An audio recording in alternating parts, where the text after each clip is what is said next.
employez des filles maintenant? Ouais, et celle-ci est très efficace. Aussi efficace que mal élevée. On m'appelle Calamity. Calamity Jane.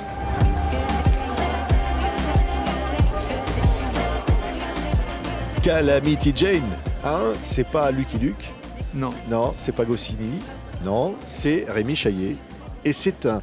Alors on dit pas un dessin animé, on dit quoi? Si, on dit un dessin animé. Ou dit un film d'animation, mais. Film bon. d'animation, c'est plus large. Le dessin animé, c'est un sous-genre du. Enfin, c'est pas un genre d'ailleurs, c'est une sous-technique du film d'animation et qui consiste à dessiner.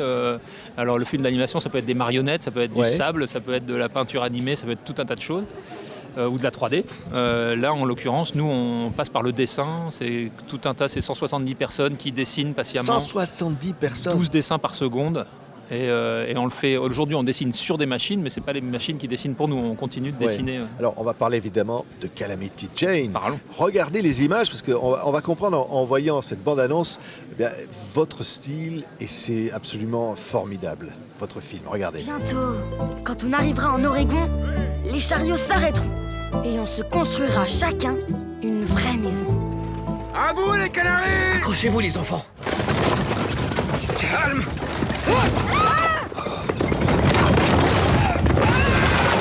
Vous avez la jambe et 2 côtes cassées. Qui va conduire le chariot? Moi, je veux bien conduire le chariot. Je peux apprendre. Ne raconte pas d'âneries, jeune fille. Une enfance de Martha Jane Canary. C'était le vrai nom de la fameuse Calamity Jane. C'est ça. C'est pas le nom qu'il a écrit sur sa tombe, parce qu'elle s'appelle Burke à la fin de sa vie, parce qu'elle s'est mariée, mais c'était le nom avec lequel elle est née, et elle a été surnommée plus tard Calamity Jane. Et donc là, nous, on travaille sur l'enfance. C'est pour ça que ça s'appelle une enfance, parce que rien n'est connu de cette période. C'est 1830. 1800, hein, oui, c'est ça. Dans le Far West. Dans le Far West, c'est la deuxième vague des pionniers qui vont vers l'Oregon. Et à cette époque-là, elle part du Missouri avec ses parents. C'est qui alors, donc, au départ? C'est une gamine. C'est une gamine dont les parents sont fermiers, parce qu'il faut savoir que la plupart des pionniers étaient massivement des paysans qui allaient chercher des terres plus loin, plus grand, plus loin. Et donc la plupart du temps, dans les chariots, c'était essentiellement du matériel agricole et de quoi arriver, semer. Voilà. Donc là, l'histoire commence. Elle conduit un chariot, c'est son père. Son père se blesse.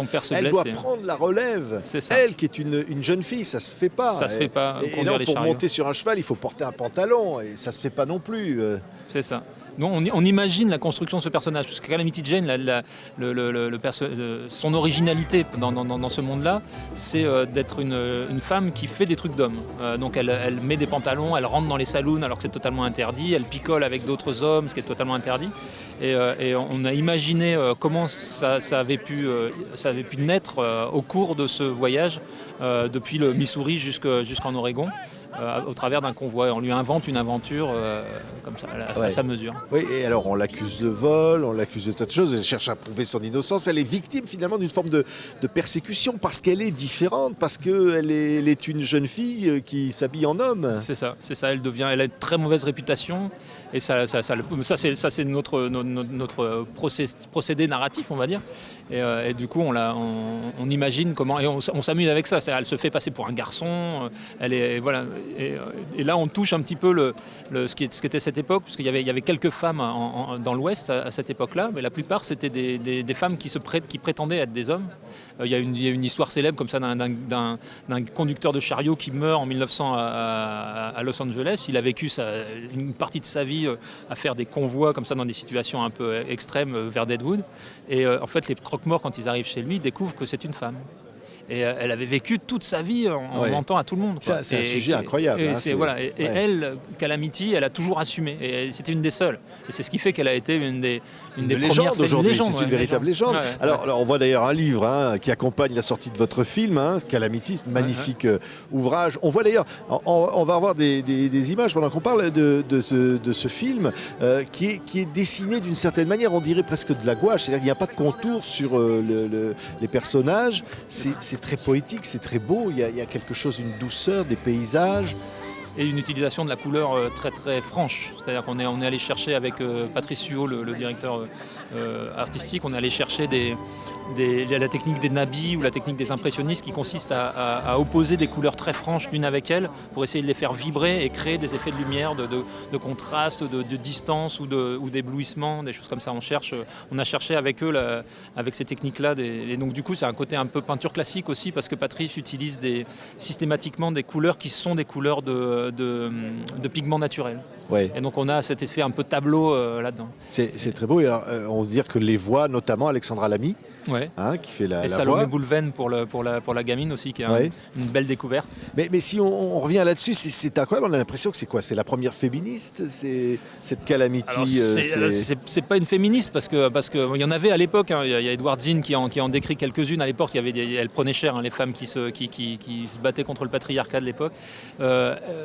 Elle, c'est tout en spontanéité, quoi. Elle réfléchit pas. Elle le fait. Elle pousse la porte des saloons. Elle fait les machins sans jamais vraiment réfléchir. C'est vraiment pas un geste politique chez Calamity Jane.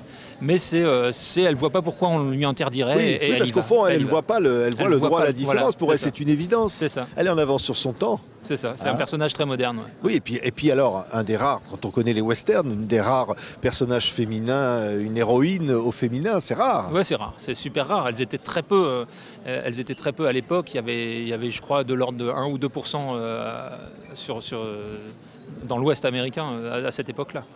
Et la plupart du temps, c'était des métiers où elles gagnaient très peu d'argent. C'était lavandière et prostituée, voilà, qui étaient probablement les deux métiers les plus mal payés.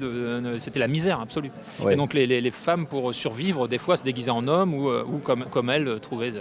Mais c'était très rare. Ouais. C'est incroyable parce que c'est un film qui s'adresse aux enfants, aux jeunes, aux adultes, tout le monde finalement. C'est un film qui parle, c'est une aventure. Alors on ne racontera évidemment pas la fin parce qu'elle va essayer de faire montrer qu'elle était innocente et puis peut-être être réintégrée dans son milieu au regard de sa propre famille. Mais c'est quand même un film qui montre le droit à la différence face au regard des autres. Ouais.